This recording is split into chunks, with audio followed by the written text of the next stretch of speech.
ปลาลอยเดี๋ยวขึ้นหมูสิบการแฮ่สิพี่จิบ่ขนาดบ่นี่ฝนตกใหญ่เนี่ยตกมองกันเลย ต้องมองกันแล้วก็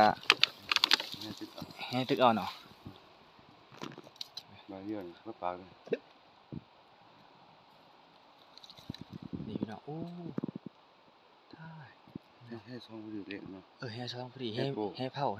ซองพอมาเยอะ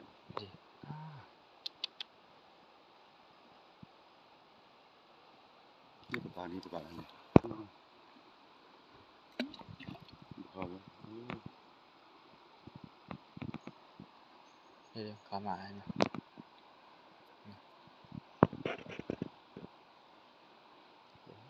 เรือผีพวก